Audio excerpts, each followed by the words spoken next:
And now, ladies and gentlemen, we move on to ESG reporting, best practices and challenges. And to deliver this, we have Mr. Dee-McCullough FCCA FRSA, Sustainability and ESG Technical Director, MHA and Baker Tilly, Ireland.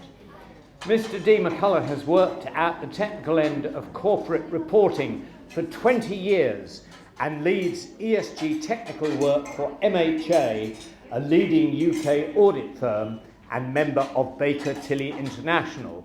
He advises listed groups and large private enterprises across the aviation, energy and natural resources, construction and financial services sectors on their ESG reporting, plotting a course through the legal minutiae to find pragmatic solutions to complex problems.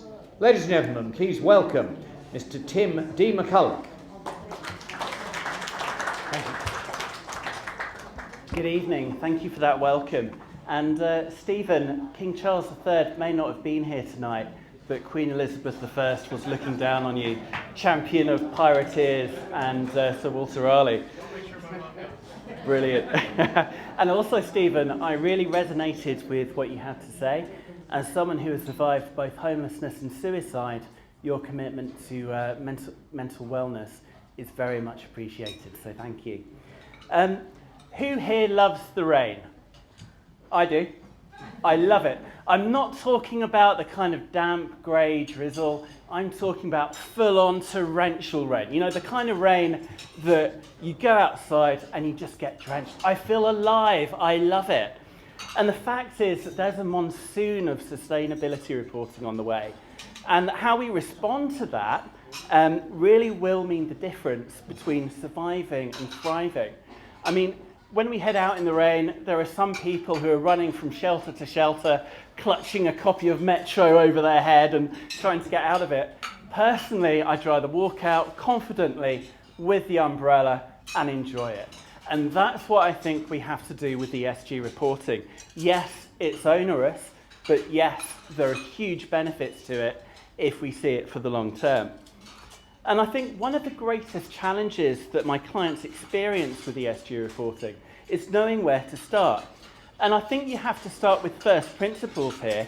Why are you doing sustainability reporting?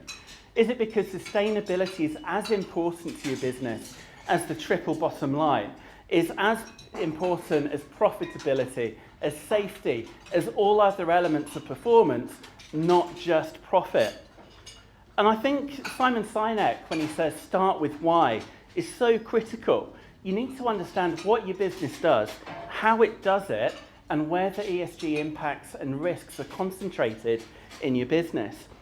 So here's an example, a client I worked with quite recently, very heavy manufacturer. You read their ESG report, it's talking entirely about the social and the societal license to operate. Nothing in there on the environment. So that was quite an interesting conversation there, because you wonder, what are they trying to hide? Now, I don't think ESG is rocket science.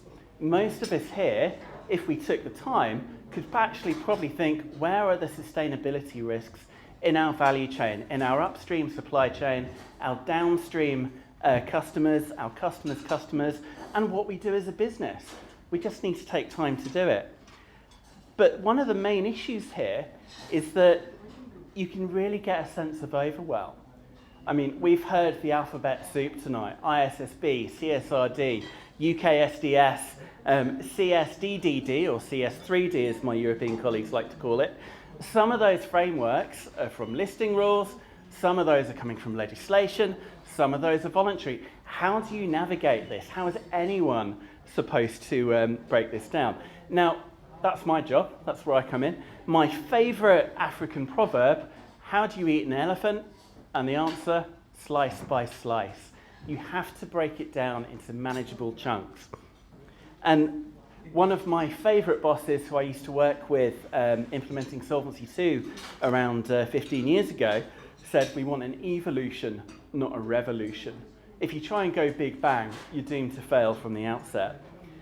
Now, if your business generates more than 150 million euros revenue from the EU, we've spoken about the CSRD, the Corporate Sustainability Reporting Directive earlier. You are going to be in scope of that. And on the global stage, we had our International Sustainability Standards Board here in London. That issued its first 2 standards last year. That's now being adopted in India, Canada, the UK, Nigeria, Brazil, New Zealand. In the States, the SEC, well, bit of a car crash there. They published their own proposals for a light version of climate reporting, but that's now bogged down in lawsuits. All you need to know about the States, really. Sorry, Stephen. But all of these frameworks, there are huge similarities between them, but also very big differences. And one of the key things I do is kind of help my clients map out those requirements, identify the overlaps and divergences as early as possible, and then build the systems and processes that will capture the data at the granular level. And really capturing data at the most granular level you can, the metadata, it really will save the day here. One thing I'd like to say, I turned 43 earlier this year. I know I don't look it, thank you. Excel is 1 year older than me.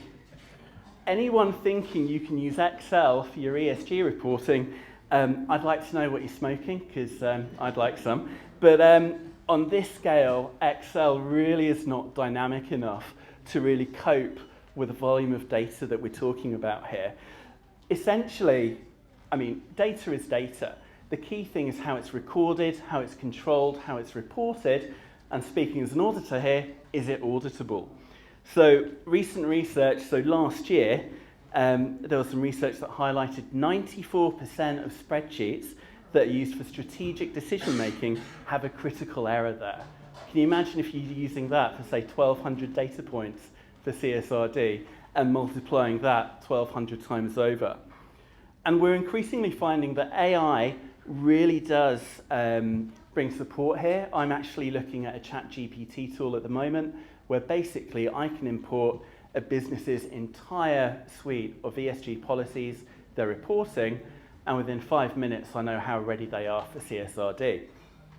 So really investing in the systems at the outset will save yourself some time. Yeah, it does come at a cost, but the earlier you start that journey, the more successful your program will be. My third point is to understand what is material, so what's really important and what's not. And I think the best ESG reports I come across are between 10 and 20 pages long. I have one client, and my predecessor Jose will probably know exactly who this client is. Their report was 95 pages last year, and most of that, dare I say, it was narrative with very little in the way of tables, graphs, anything to capture your attention. Now, I know that if your business is caught by CSRD, it's going to be very difficult to get it down to, say, just 10 pages. You've got 1,200 data points that I was mentioning. But I think really the 3 things we need to know are what is the risk, how is it managed, and how are you monitoring that risk. That's all we need to see. And as an auditor and advisor, my heart really sinks when I come across any sustainability report that's more than 20 pages long, because you either think there's either some major greenwashing going on, or people are just waxing lyrical about stuff that just doesn't matter. So what I have to say here is less really is more, please, as an auditor, please. And also, please don't sweat the small stuff. If it's not that big, why are you including it in the report in the first place? And I think some of the best reports I come across are where people really understand who their users are. They think about their local communities, their employees, their regulators, not just their investors. In fact, with CSRD, double materiality, where you're looking at both the impacts your business generates, as well as the financial quantum of those risks and opportunities. That, for me, I think CSRD with the European Sustainability Standards is the best framework out there. Yes, it's onerous. Yes, it costs a lot. But the final point I want to make really is that I don't think we're selling the story of sustainability well enough. If I think about some of the benefits I see, I mean, one of the major airlines I work with, they've got low insurance premiums because of greater precision in identifying the risk. They actually worked with their insurers Insurers know the entire value chain. They insure everyone. Why aren't we talking to our insurance underwriters? They've got greater precision with their insurance risk. A bank we work with, well, pretty much all the UK banks isolate the climate risk exposure in their loan book now. But what very few of them are doing, and the more successful ones are doing, is actually linking that climate risk to how they book the write-downs. I won't go into IFRS 9 and technical accounting. I can geek out on that, but I'll spare you that this evening. One of my manufacturing clients, they're paying less interest on their bank loans, they're getting a lower cost of capital, they're more attractive to investors, they're getting better communication with stakeholders, improved customer loyalty. Do you want to hear some more? Okay. Motivated employees, better retention, market differentiation, earlier opportunities for growth, better credit ratings, earlier warning of potential risks and threats, enhanced goodwill, more attractive to talent, and that's just a few of the examples I've seen in practice. So, the monsoon of sustainability reporting is already here. Investing the time now will help your business not only survive, but thrive. 9.5 years ago, and you are the first audience that I've ever shared this with publicly, 9.5 years ago, I was sleeping rough behind the Mermaid Theatre just a mile away from here. Less than 10 years later, I'm in the House of Lords. I've got Queen Elizabeth I looking down at me. I've got your wonderful faces looking up at me. Where there's a will, there's a way. Thank you. Where there's a will, there's a way. And with ESG reporting, it takes a lot of guts, a lot of blood, sweat and tears, but it is worth the effort and your business will reap the benefits. So thank you.